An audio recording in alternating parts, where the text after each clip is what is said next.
8 декабря 1943 года трагическая судьба в жизни калмыцкого народа.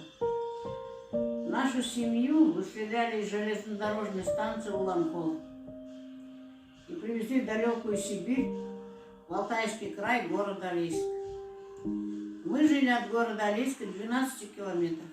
И там в нашем селе проживало около 5 семей калмыков. Остальные были люди разных национальностей. Очень много было немцев, поволжских немцев тоже выставили. Местные, русские, и мы, калмыки, 5 семей.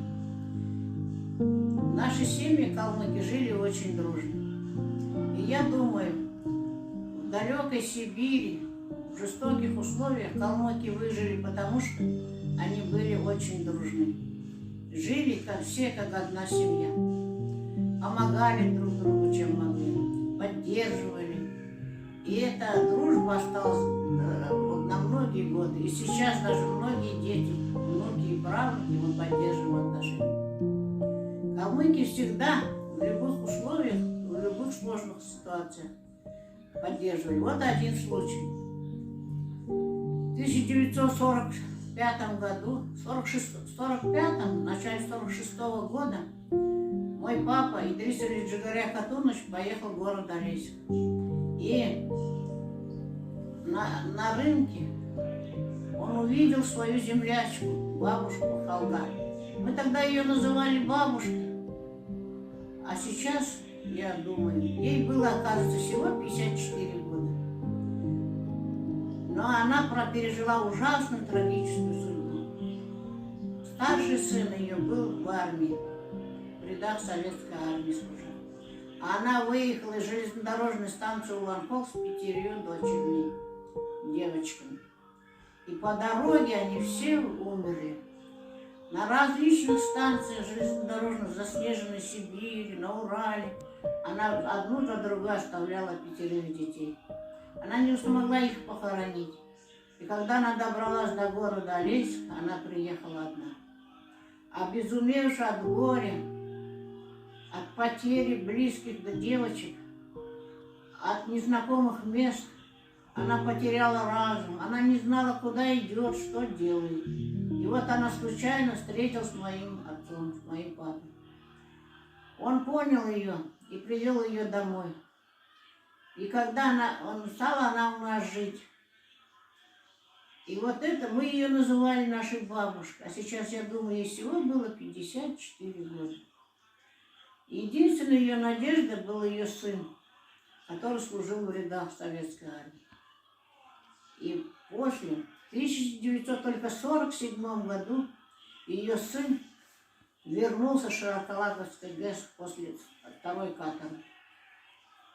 И вот когда у нас в селе был такой пригорок, в пригорок, если в военной форме спускались люди, мы все дети, все взрослые бежали. Знали, что кто-то из родных, близких возвращается с фронта. И когда мы добежали, радости нашей было беспредельно. Потому что это возвращался единственный сын этой бабушки Халги. И так вот, на одном примере можно сказать, сколько страданий, невзгод пережил наш народ. Это не передать словами, это надо только почувствовать, это надо только знать.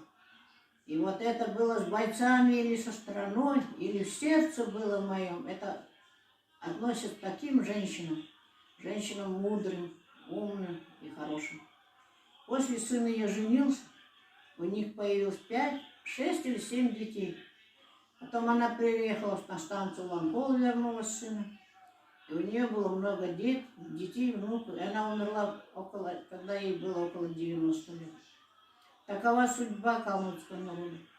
И когда калмыки выжили, потому что были дружны. Один такой эпизод. В 50-х годах поехали на рынок, и мой папа увидел арбуз. Один единственный арбуз он купил.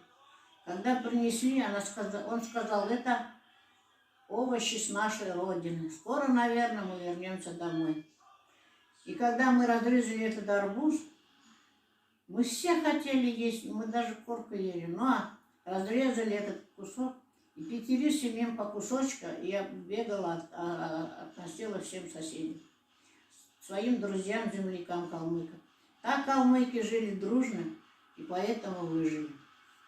И когда в 1957 году мы вернулись на родину, железнодорожную станцию Лампол, наши родители так радовались, что у них не было предела.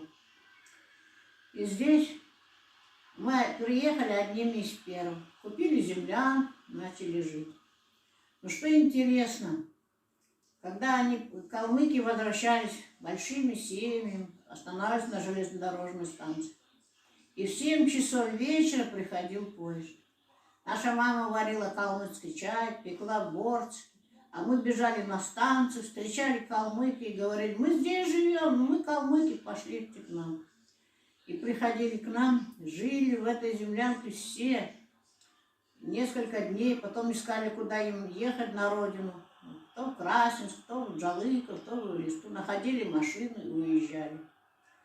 Так калмыцкий народ благодаря дружбе друг другу выжили, выстояли и построили самую, я думаю, что очень хорошую, красивую республику.